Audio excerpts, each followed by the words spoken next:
My first day of Doordash was a few years ago, but since then I have learned a lot. And had I known the things that I do today, I would have had a much easier time in the first days and months of doing Doordash and probably made a lot more money. So here are a bunch of tips and tricks to help you on your first day of Doordash. Now, one of the key factors in making the most amount of money you can is efficiency. So before anything else, it is very important to have everything you need for your first day. So I recommend having a designated spot in your car for the orders and the drinks, having a phone charger, a phone mount, having gas before you start doing your dash, and having your red card with you and activated in case you want to do shop and deliver orders. Now, having everything with you and ready will help you be more efficient and in turn help you make more money. I also recommend, because Doordash has no dress code, to wear your most comfortable clothes and shoes. You're going to be doing a lot of walking, driving, sitting, so it's important to be the most comfortable you can. And personally for me, the more comfortable I am, the longer hours I can work. So if you want to do Doordash in your pajamas, go for it. Okay, now all of the basic things are out of the way, so let's get into the real tips and tricks.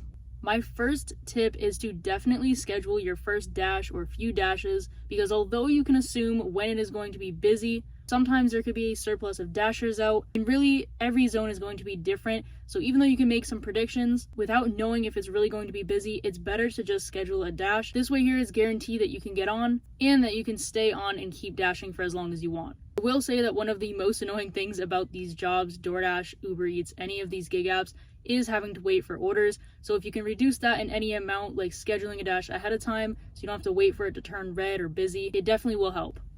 Now, my next tip is to either start during daylight or only work your first few shifts during the daylight hours so that you can really learn the area if you aren't already familiar with it. This way here, it's easier to see restaurants, houses. It's probably a little safer to drive as well. Now that I've been working in the same zone for a few years now, of course now I know where all the restaurants are, where most of the deliveries are, the quickest routes to get to them. When you're first starting out, it can be confusing. And it kind of is a skill to be looking at the map and driving at the same time. So if you don't already do that often, it's just a lot easier to do it during the day.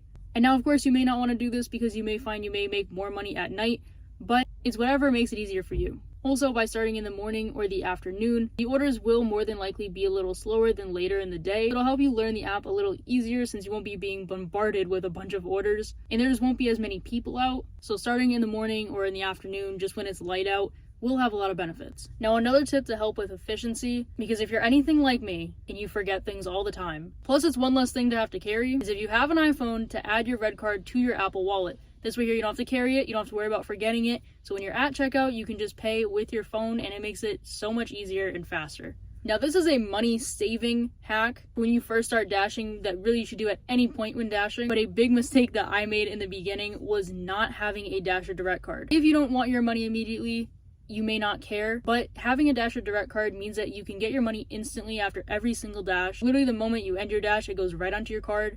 It's just like a regular debit card. It also has a savings account you can have. You get a percentage back on gas. There's bonus gas offers and a bunch of other perks to the card. But this way you don't have to pay a huge cash out fee, or you don't have to wait a whole week before you get your money. And looking back, if I had paid attention and realized that there was a Dash or Direct card, I probably would have saved so much money on those cash out fees because they are expensive. And now a good strategy to develop in your early days of Doordash is figuring out what goals you have, how much money you want to earn, and what type of orders you're trying to take. Now, a lot of people follow a cherry picking method, and usually that means taking orders that are $2 to $3 per mile. So when you're looking at an offer, let's say it's 5 miles, a lot of people won't accept it unless it's $10 or more, making the most amount of money you can in the smallest amount of time. And for me personally, I usually don't do orders over 8 miles because I just don't want to drive that much. And for me, that works out great, but figuring out what type of orders are even available to you is going to take some time. So the more dashing you do, the more you'll learn. But overall, it's just good to have goals and strategies. And if you want some of my other exact strategies, you can check out this video that's on my channel. I also have a few others that are Doordash specific, and it could also help you make more money. But overall, I think it's good to have a strategy when doing Doordash, because without one, you probably won't make as much money. Now, this one's really important, and in my early days of Doordash,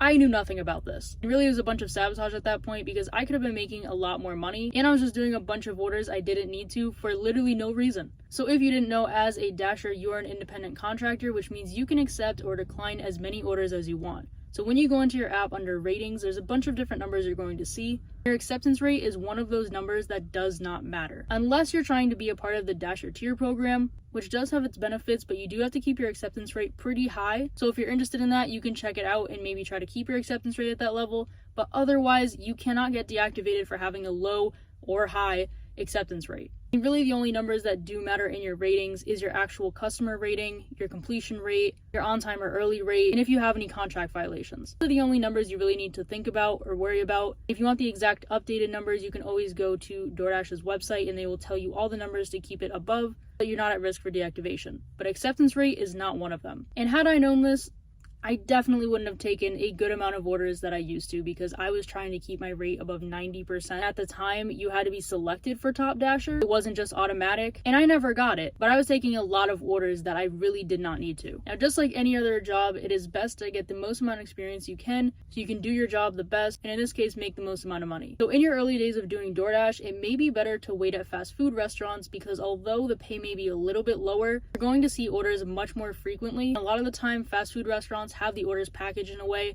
that does make it a little bit easier. Now, sometimes even the most experienced dashers don't do this. It can cost you a contract violation or a low rate or just a really annoying experience, but to make sure you check all of the details. So when you're picking up the order, make sure you have all the drinks, the correct bags, the right order overall. When you're delivering the order, make sure you check the number on the house or the apartment, and also leaving it where the customer asked for it to be left.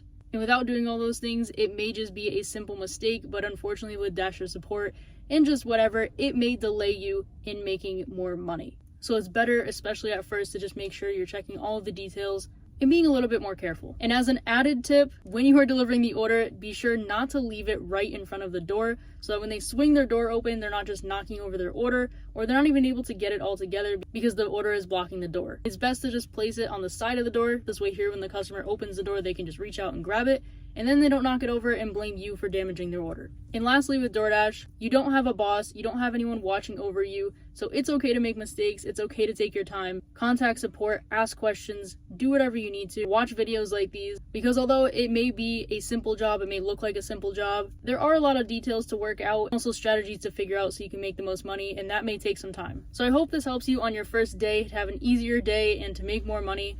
And if you want to check out other DoorDash videos of mine, I have other tips and tricks, even some mistakes that I've made in the beginning that maybe will help you to avoid them. But other than that, I will see you guys in the next video. Bye.